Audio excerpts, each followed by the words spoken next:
Very happy just to take a quick call on part two of this bill and in particular the issues that the Select Committee discussed around part two, but I just want to touch on a bit of the rewrite of history that Moana Maki went through in terms of getting the cart before the horse and the drafting of the code before the bill was drafted, and aligning the fact that some of the corridor providers have dropped out. But in fact, this is the reason why the bill has come into existence. The goal towards getting a voluntary code between corridor managers and utility providers has been the target for a long time now, and after many years of trying, I think utility operators and corridor managers have failed to agree on a voluntary code.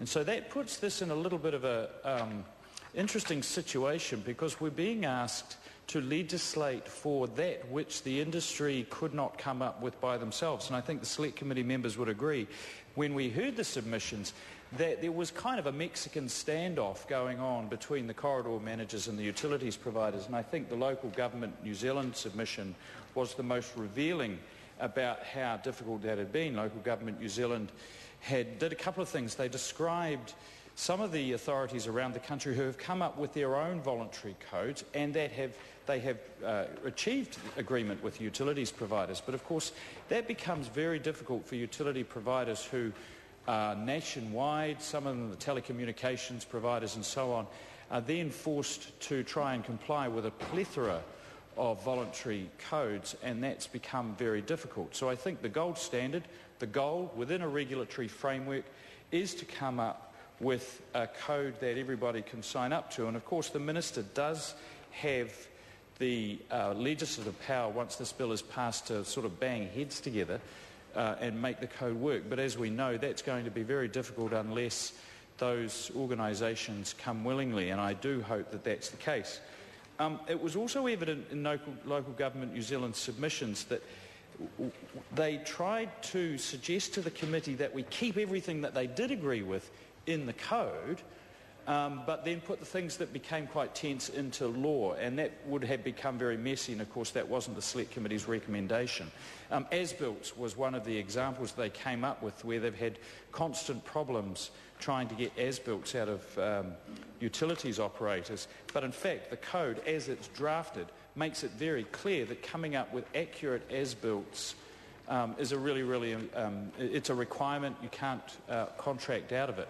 And it's not actually utilities providers. Anybody who's been in the construction industry, has been a client of building, knows that the as-builts take forever to come and are always probably the last thing that gets ticked off in any construction project.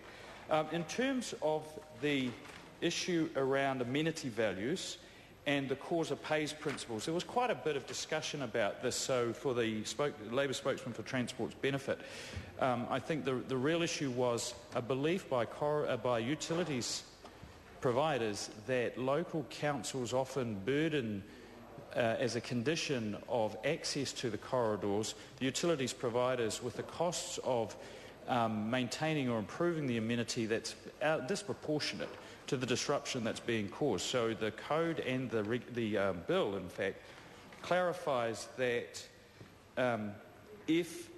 it's causa pays as long as there's no expectation by the local council to improve the amenity or to somehow make a better visual amenity, for example, taking cabinets away or putting lines that were previously overhead underground. So I think, having considered hitherto the issues around amenity values, the Select Committee was quite comfortable that the bill as it was drafted with a couple of amendments actually covered the issue of access and amenity values pretty well.